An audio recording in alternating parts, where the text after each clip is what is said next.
This is the culture. Hello, and welcome back to Vinny Mini Reviews. I'm your host, Vinny Albano, and today I am covering The Boy and the Heron. This is Hayao Miyazaki's quote unquote last film.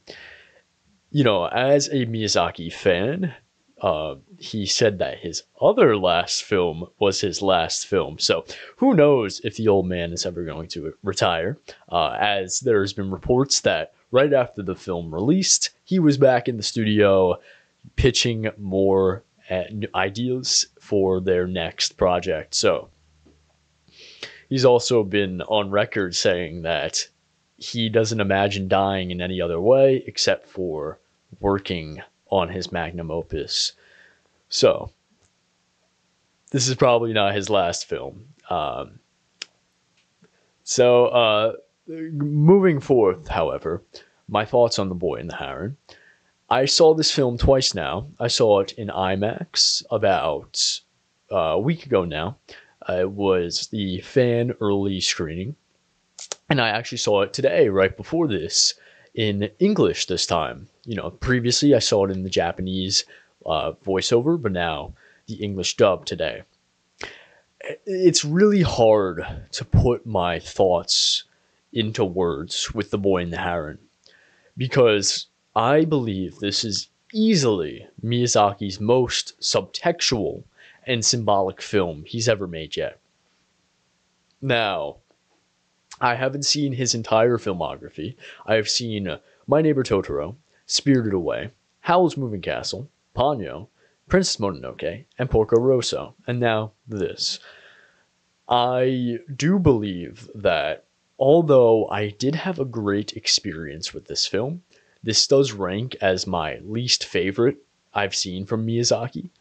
And I believe a lot of that does come from the very symbolic and subtextual nature of the film. It kind of leaves you with a lack of grasp on the character's story and world, in contrast to his other films. However, the film does have a beautiful atmosphere, and I think that I didn't quite get it the first watch around, but on the second watch, I was just completely immersed in the world. And which is something I love from Miyazaki's other entries. My Neighbor Totoro, Howl's Moving Castle, and Princess Mononoke, I think do those exceptionally. Also, can't forget Spirited Away. However, like I mentioned, I think the film does come with its faults. It has that, like I mentioned, subtextual and symbolic nature to it, in which I think would draw some people away, unlike his other films. And his other films can be incoherent at times. We know that he is notorious for essentially coming up with the story as he goes. He'll start a production with basic outline, but he'll just be making the storyboards while his animators are animating. And that's the same process that The Boy and the Heron took. In the process, he would make storyboards and then just put them to his actor or his animators, and then just move on to the next scene, do storyboards, move on to animators until the film was done. Which leaves his film sort of very like windy road type of appeal to it, and you very much get that from The Boy and the Heron, which I think if you go into this with no expectations at all, I think many will love it, but some, like I mentioned, will be drawn off from the not only that, but the more subtextual side to it. Now, I am not an expertise in Japanese culture, but I also did want to comment on the plot as a whole and how Mahito learns to accept his aunt as his new mother. Obviously, like I mentioned, I don't know much about Japanese culture, but I do think if you are a person in the West, in America, I think the plot will kind of, I think the story as a whole, if you do come from the West in America, it feels a little weird. I feel like most people in America will find it a little offsetting with the whole idea that, now the father is in love with the aunt and being married to the aunt, and now uh, obviously impregnated the aunt, which is a big part of the story here. But like I mentioned, I'm not an expertise in the Eastern culture, so maybe it's a little different, their perspectives on this. But I'm just saying that as I think some who aren't as familiar with these different perspectives might be drawn off from it. I also wanted to comment on the character of Mahito because I think on the first watch, I didn't appreciate him as much. However, even on the second watch, although I did tend to appreciate him more because of the meta commentary, which I will get onto in a second, he does still feel a little stale as a character. Just comparing it to Miyazaki's other films in his filmography, like Totoro, like Spirited Away. Like Spirited Away has Chihiro, Howl's Moving Castle obviously has Sophie and Howl, which are easily two of my favorite characters in the world of Studio Ghibli. You have Banyo, you have Ashitaka in Princess Mononoke, who also is another favorite of mine. Mahito it just doesn't compare to these other characters. However, like I mentioned, I did gain a little bit more appreciation to him on rewatch because of the meta commentary, which I would like to talk about. There's a lot of interpretations behind the symbolism, behind the subtext of this film. A lot of people are saying that this is a meta commentary on Miyazaki himself.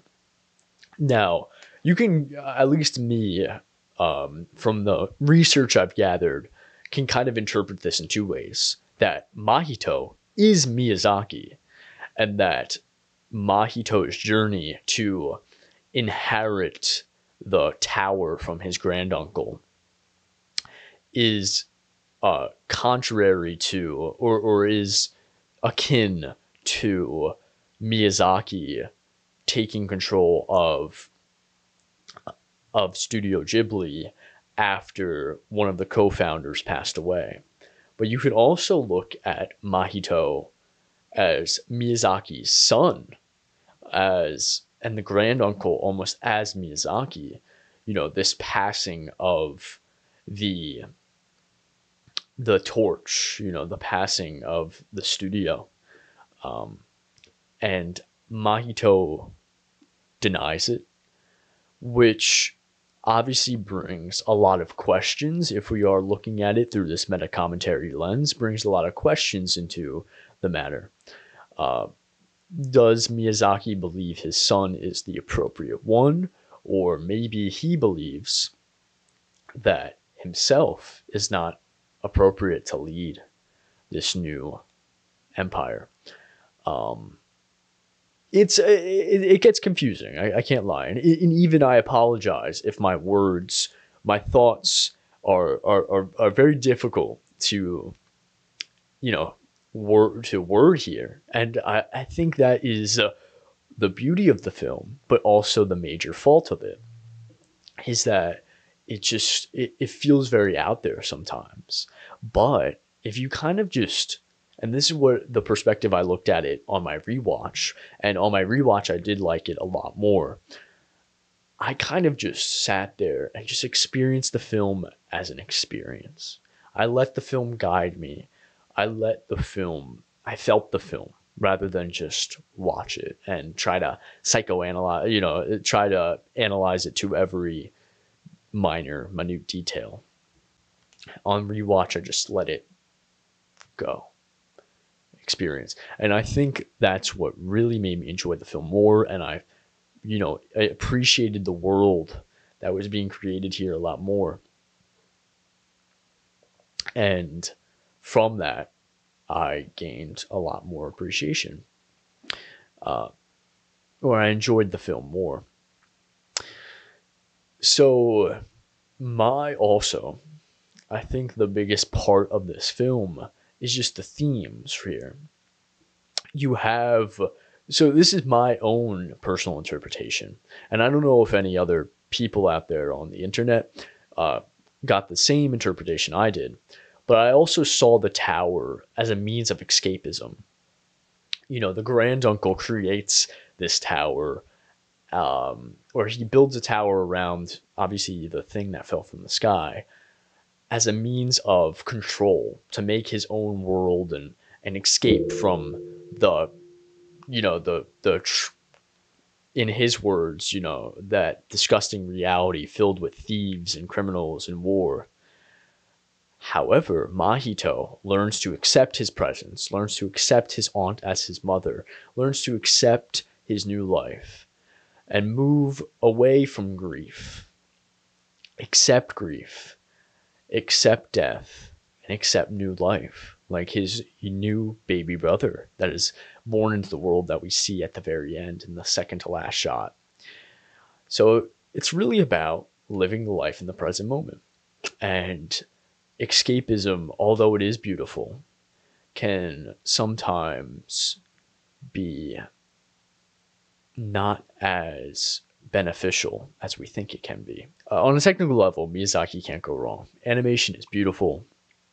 The music is absolutely stellar here. Obviously, lifelong composer and collaborator Joe Hisashi, just incredible. Incredible. Also, I'd like to mention the English dub for this is fantastic. I saw it both in English and Japanese, like I mentioned at the beginning of the video.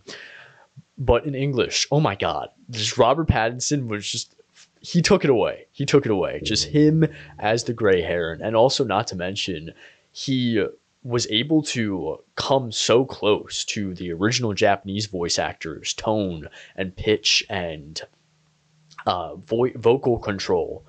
That I'm very impressed. I'm very impressed. I've also was told that this is his first voice role. He recorded these lines in 2 days, which is incredible, incredible. But I also can't imagine him going any longer because his vocal cords must have been really screwed.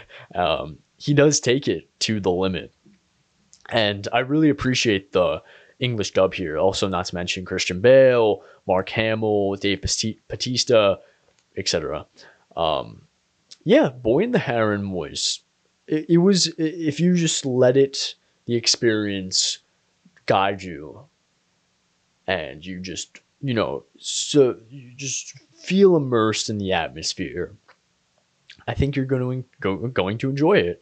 I think if you have connection to those themes of life and grief, as well as escapism, because obviously, as we know, many people, when dealing with hard times, they run away into that form of escapism, rather than accepting your past, accepting your present, and facing those problems head on. However, some may be drawn off from this, just because of its very subtextual, symbolic nature of the film. All right, so I think that's really all my thoughts. Like I mentioned, this film is an experience. It is an experience. I can't say it enough, because it can be so out there sometimes, even more out there than Miyazaki's other films, which are already very out there. But it has its own beauty, and that's why it's so hard to formulate these thoughts. But that's all. Like I mentioned, although this is my least favorite from Miyazaki, I still had a very enjoyable experience. On first watch, I gave this a 7 out of 10, but on rewatch, like I mentioned, I gained bigger appreciation for it. I'm going to give The Boy and the Heron an 8 out of 10. If you guys don't already follow us at Cinema Wave Media on Instagram, we're also on TikTok, Facebook, and Threads. Remember to also, if you want more from Culture Wave Media, we are at _Culture Wave Media on Instagram. Comment your thoughts on The Boy and the Heron down below. I'd be very interested to read and hear what you guys also thought because, like I said, it is a film that is a bit hard to put your thoughts into. But I think people are coming out of this film with either very positive thoughts or more mixed thoughts. I'm interested to hear. Um, that has been it for Vinny's mini reviews. It is I, Vinny Albano, your host, and I'm signing off. I'll see you guys next time.